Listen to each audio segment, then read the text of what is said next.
Right, the World Cup, of course, heads to the USA, Mexico, and Canada next year for the first time ever. 48 teams will be part of that tournament. Joining us next from Los Angeles is former US men's national team and, of course, Bolton midfielder turned lead match analysis for Fox Sports, a man that commentated on the last two World Cup finals. Stuart Holden joins us. Hello, Stuart. How are you? How are we, lads? How we doing? Good morning, good afternoon. Lovely to chat with you. And you too, as well. Do you know what? I was chatting to Benty about, where are we now? Half five. About an hour ago in our show. So we came on at 4, so just after we started, about whether or not the World Cup is now around the corner. Do you feel as though it's so close now you can almost touch it? I do. I was actually having this conversation with Alexi Lalas, a good friend of mine and colleague, we've been talking about this World Cup now for about 8 years, I think, since it was announced that America would be getting it, North America. And I think it's going to feel more real once the draw happens in December, because then you start to see where the teams are going to be. But like, I'm starting to feel that panic now with all the host cities here in the US about like, oh crap, we need to do this and we need to figure this out. And there's going to be these masses of people that keep coming into our country every summer to play all this football, which I'm okay with as well, because it's great to see all the big teams. And next year is going to be absolutely insane. Well, Stuart, we had a kind of a trial run with the Club World Cup, which looked to be a huge success. Maybe some of the stadiums weren't quite as full as I'd expect, but is the country ready for it? Are you excited about it? Yeah, I think one of the big misconceptions everybody has is when you look at sometimes the state of the pitches in some of these NFL venues, everybody kind of gets up in arms. And I saw the players talking about it, the coaches in the Club World Cup. But one thing you have to remember is that FIFA take control of these stadiums like 3 to 4 months ahead of time. And they actually put all of the cost, and they do it the right way, where these pitches are going to be absolutely immaculate, the way that they have their standards for every tournament. So I'm not in the slightest worried about the stadiums. The other thing is these fans in these stadiums are going to be absolutely sold out. I don't think it matters who's playing. One of the things you had with the Club World Cup, which was very unique, is that you had, some of these teams that were very small fan bases from either Northern Africa or Asia that were playing against each other in Orlando, and it's 105 degrees. You might have to pay to get me to some of these games myself. So I don't worry in the slightest about attendance. I don't worry about fields, and I don't worry about like the infrastructure and security. From that standpoint, I think the stadium's the tournament's going to be an absolute knockout. Sure, forgive my ignorance, but where in the US is the best atmosphere? Like where, as the World Cup takes place next year, what stadium or what venue is going to be the one where it's got the best atmosphere, the best football fans? Benty, that's actually a really good question, because we talk about this a lot in the way that the US supports football versus other countries. And like, we don't have a national stadium like Wembley where all the, we play every national team game there. And we consider that like the heartbeat of America. I think one of the unique things about our culture here is that I would say some of the best fans are in the Pacific Northwest, which is Seattle, Portland. But then now we all of a sudden have this explosion in the East side of the country where we have Atlanta. They get 60,000 fans for some of these games. And I would equate that to like a fan size like Old Trafford, where we could get 80, 90,000 easy every single week in Atlanta. So I don't know. It's hard to say because people travel to wherever. And I think the best atmospheres are going to be where the Americans are playing. So that's 2 in LA and 1 in Seattle. And then we'll see. And then B, wherever Argentina, Brazil, like our culture is very unique in that we have this melting pot of different nationalities and fans all across. And these people are going to travel and be wherever. Qatar, the best atmospheres I found were Argentina games. I mean, that South American fans are absolutely bonkers. And it was the same in the Club World Cup as well. So I think that's what you're going to see next year. I was going to ask you about South American fans and, of course, Argentina. Do you think Argentina are going to get a lot more support now that Messi has lit up the MLS? Oh, yeah. I mean, anywhere Messi goes, it becomes a circus. I think he's sold out, basically, him and his merry band of Busquets, Alba, and now Rodrigo de Paul. Wherever stadium they play in, the teams move those games to bigger stadiums to be able to accommodate the amount of fans that want to see Messi. So wherever Messi goes, wherever Argentina goes, those stadiums are going to be nuts. Wherever England goes, those stadiums are going to be insane as well, because we know how well the English fans travel. Sometimes with, a bit of troubles, which was not evident in Qatar. So I'm interested to see how those fan zones are managed as well in the US, because nobody wants any of that. We just want this big party atmosphere. But I will say, I tell every single person that I come across in all these fan zones, I said, whatever you think the World Cup is going to be, it's going to be 10 times that. Yeah. And we're not even prepared for how big this is going to be. 48 team World Cup, 3 different countries. Just the pure planning of that, I think people haven't wrapped their heads around yet. Stu, let me ask you, if people are watching on YouTube, they can see you in, I'm guessing, your office or one of your rooms in your house, and they can see behind you is what I think is a Messi shirt, not Maradona shirt. Is that a match-worn Messi shirt from a game you played against him in? No, so that one was okay. actually from the World Cup final from 2022, where he won against France. I commentated that match, so I pulled together a whole bunch of my stuff from that. I do wish that was actually his shirt, but it is an official replica with like the printing of that. So not quite as cool as I would have hoped, in fact. Okay. Mauricio Pochettino obviously now has got the USA job. He's been in charge for some time now. How have you found him? Because listen, Spurs fans, they absolutely loved him over here, and he did a good job at Chelsea. I think he lost his job maybe a little bit harshly, but unfortunately that's the way football goes, as you know. But how has he been kind of received over there?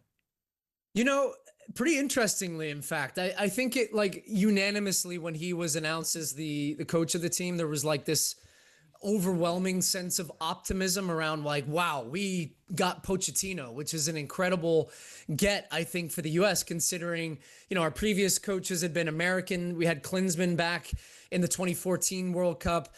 But I will say it's taken him, I think, a little bit longer to adapt to, I don't know, American culture and the American player and understanding. Like, still to this point on the men's side, we've never had a coach on the men's side that has won a World Cup that has not been from that nation as a coach. Now, I'm not saying our expectations are to win a World Cup, but I think there was like a feeling we have this really young, talented core of players that were struggling since the last World Cup, and Pochettino was going to be the magic ingredient that got us back on track.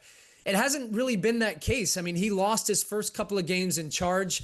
He had a Gold Cup where he got to the final and he lost to Mexico in the final. He lost his last friendly against South Korea and then finally got a win against Japan the other night.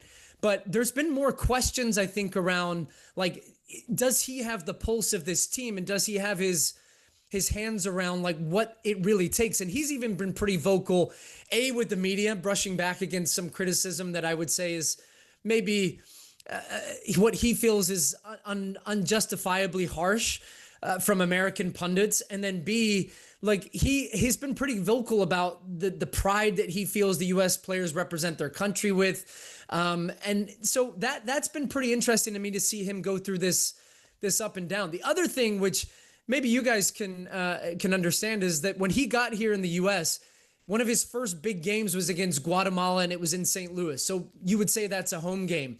We in the U.S. understand that, like, the Guatemalan fans are much more passionate in certain fractions of their fans about soccer. So he turns up to this game in St. Louis. It's a 24,000 fan venue. I would say there's maybe 22,000 Guatemalan Americans, Guatemalan nationals. And he walked into the stadium and it felt like an away game. And he said that was very disheartening for him after.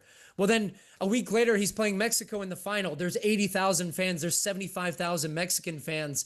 And so he wants more what he calls American soccer fans to turn up. And that's just not the case in America right now. You know, there's much more passionate fan bases. I don't want to say that American people are not passionate about soccer. We have American Mexicans. We have American Guatemalans. We just have this very diverse fan base.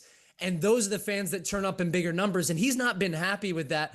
Well, you know how you change that? You win games and you get people excited about your team. Yeah. We haven't done that to this point.